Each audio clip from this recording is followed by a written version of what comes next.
ข่าวดีมื้อนี้ก็สิ แสดงว่าลูกมื้อนี้หันได้ยินข่าวแบบนี้แหละแสดงว่าลูกอันกองแกงเลยบัดนี้นะห่วยอย่าว่าได้อขึ้นฮอดอันกินฮอดบ่นี่ไรเด้เขาบ่อันบ่คิดฮอดแล้วบ่มันจนห้องจนไห้ผู้บ่นี่นะ ข้าวต้มบ่ปลากระพงก็บ่เห็นแม่นบ่ แม่ บ้านน้อมก็บ่เห็นบ่ได้มาบ่บ้านน้อม เขาตู้อะไรว่าตู้ บ่แม่นอันบ่แม่นบ่เห็นอันในตู้พายโทรหาเดี๋ยวบ่แม่นจนห้องจนไห้นั่นผู้บ่รู้ว่าได้ๆนี่นะ โอ้ยค่อยมีโทรศัพท์หันบอกว่าทัวหมดค่อยโทรหันยันบ่ได้นอนเด้อ เอาแล้ว อะไร มันยากนะบ่มีโทรศัพท์ มันยากตัวนี้แหละ แต่ว่าคิดฮอดก็โทรหาบ่ได้เนาะ กินฮอดกอดบ่ได้ก็ เงินในตู้ก็เฮ็ดอะไรก็โทรใส่อะไร โอ้ย มันบ่มีโทรศัพท์ มันหลอนยากนะบ่มีโทรศัพท์เนาะยากอีหลี แสดงว่าตู้เฮาก็ดีใจหลายเติบเลยมื้อ ว่า นี้ บ่ได้ว่าละแข่งคนนั่น ยันบ่ได้นอนเด้อก็โทร เอาแล้ว โทรแต่ ปลุกเราหมดคืน เอาแล้วโอ้ย แสดงว่าสิโทรตลอดเลยเนาะ โทรแล้วเนาะเราจัง โอ้ยทุกคนในความคิดฮอดแบบนี้แหละเขาว่าความฮั ตู้ ก พายสิไว้บ่ปลุกหมดคืน โอ้ให้ลำบากคุยเท่าแจง สวนเราคุยหมดคืนซะแท้ อือ โหดโอ้ แล้วจังเราไป ก็แม่นแหละ บอกเนาะ ยามกลางคืนโอกาสว่างเนาะเออ คุยกันหันกับหักคุยว่างเลยเนาะคุยตลอดมาให้เราเมื่อยเฮ็ดวีด เราบ่เมื่อยนะตู่เฮาเราบ่เมื่อยแล้วตู่เฮา สมองมาบอก ว่าสิควักเอาผู้สาวแล้วมา ก็คิดอยู่ได้ เอาย่านเราบ่มาแล้วไปทางใหม่ อยู่หลายมื้อหลายวันโอ้เฮ็ดจังไดเด้จังสิได้โทรหาตู้พาย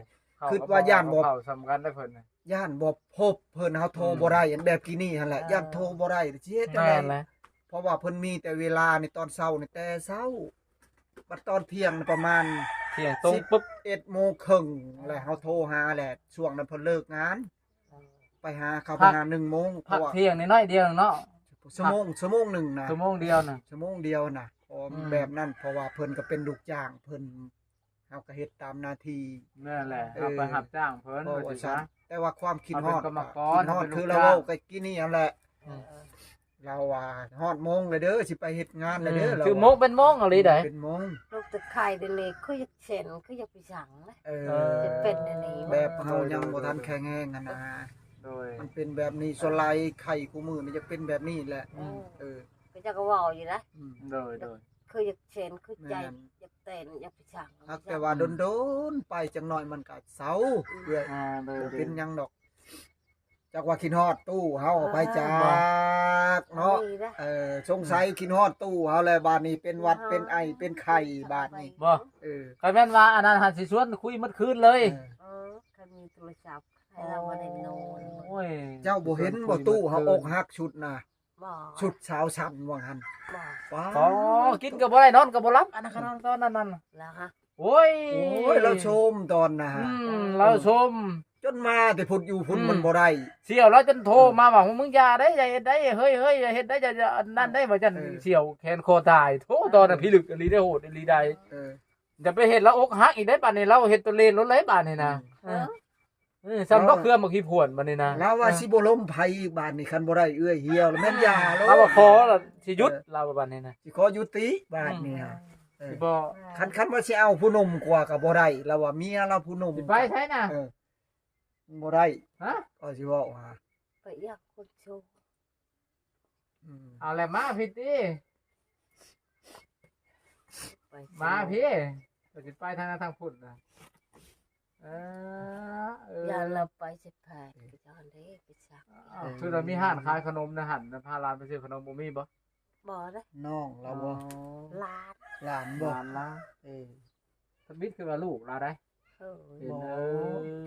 แล้วเราเอาผัวแล้วมีลูกเนาะ เขาคือว่าเรามีลูกมีผัวแล้วเขาก็บ่ได้ถามแล้วแล้วก็ยิ้มอยู่ได้เขาก็แต่ว่าเราบ่เห็นแต่ครับ แล้ว ผม ก็ เนี่ เว้าย ก็เรา กันนะใช่ปะจุอันบายพงเขามาพาดไม่ให้เข้ามาว่า เราว่าทำไมคือเปลี่ยนมาใหม่แท้เราอ่ะไอ้คำพงคนหล่อๆนะเราอันนี้เรา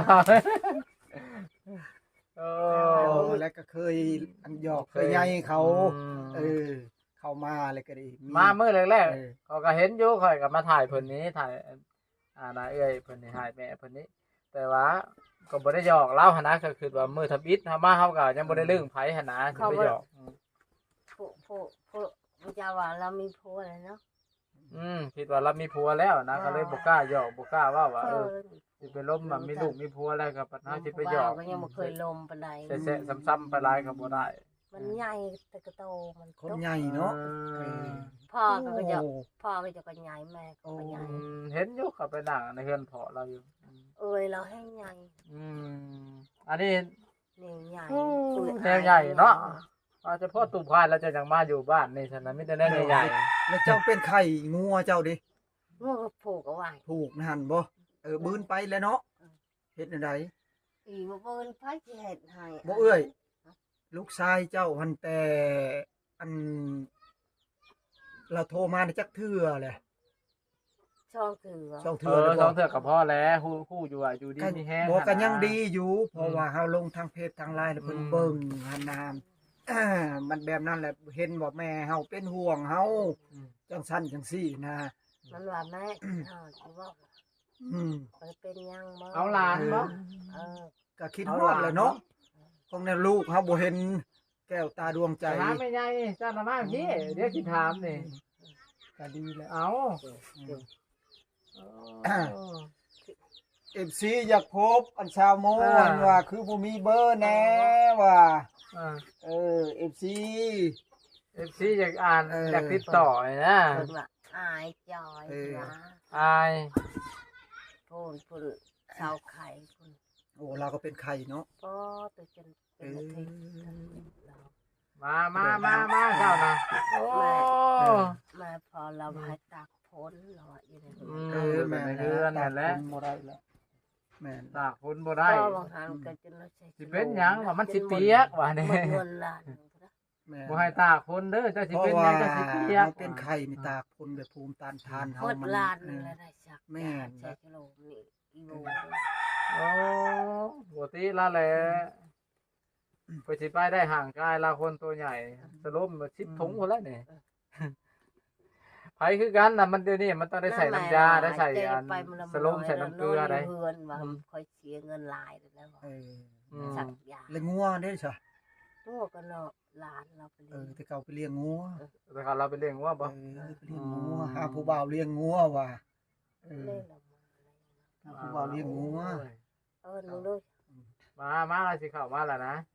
เรากำลังยิ้มน้อยยิ้มใหญ่เรากำลังตัดสินใจยากว่าจะสิมาเข้ากล้องบ่หรือว่าหรือสิออกกล้องหรือว่าอีหยัง มาโลดมึง ชั้นแรกคันผู้บ่าว มาพี่ คันผู้บ่าวเอิ้นแล้วยังบ่มาอยู่ ผู้บ่าวได้นี่เนาะ ผู้บ่าวเด้อ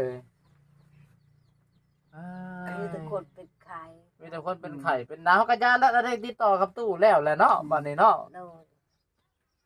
โดย สู้ๆเด้อบัดนี้เด้อ โดย สู้ได้บัดนี้ได้จะได้ผัดอันลันเรามาซะ ผู้สาวคุณเลยเออ มาจะพาอันนั้นเล่า เออ แต่น่าจะสิถ่ายเอาเล่า ผู้สาว เป็น EP ต่อไปก่อน หลายบาท จะถ่ายเอาเรา คนเลยโอ้สาวโมอันทาง FC เฮาว่าอยากได้ อันเบอร์หั่นน่ะ จะได้เฟซเราบ่ ภาคเบอร์แน่ภาคเบอร์นี่เด้อ สาวน้อยยังก็ หน่อยแก้วอ้วน สาว น้ น้ อ อย ย แก้ แก้ ม ม อ้วน ซื้อเพจทุกคนซื้อเพจเด้อ เป็นภาษาเขมร สาวโสดสาวน้อยแก้มอ้วน เป็นภาษาเขมรเดี๋ยวเรามาคุยกับอาณาเพิ่นก่อนในเจ้าหน้าจังสิล้มกับซาโมโอ้เป็นได้นี่เอาขึ้นมาพี่บ่ได้บ่ซาโม จะเป็นไข่บ่ไข่จังมือแหละ สองมื้อ เป็นไอพร้อมบ่ ไอเลิฟยูบ่หรือไอหยังว่ามาเห็นข่อยละสิไอเลิฟยูข่อยบ่ได้เด้นี่เนาะบ่แต่นี่กันอันตู้ จะ ไพ่ จะ อัน บ่ลงมาเนาะคือว่ายืน ตู้ไพ่อันนั้นใส่แล้ว ไข่ โอ้ ตู้ไพ่อันโทรหาแล้วบัดนี้เช้าแล้วเนาะเช้าคักแล้วเนาะบัดนี้เนาะ ข้าวคักแล้ววัน เอาเลยดีตู้นี่ซ้ำ ข้าวกับไข่เราบ่ได้ นี่ อยากข้าว กินข้าวก็ลงแล้วบัดนี้โอ้กินข้าวกับปิ้งไก่นี่ก็ห้อยได้แล้วนี่ตู้ไพ่แล้วโอ้ยแล้วว่าน้ำบ่ซ้ำข่อยดอกเราว่า อยากกินน้ำแปลกมาก โดย ทางทีมงานเฮาสิให้ค่าหืดค่ายาทางเอื้อยเพิ่นทุกคนเอ้ยซอยเรือกันเฮ็ดได้หักแพงกันอ่ะโอ้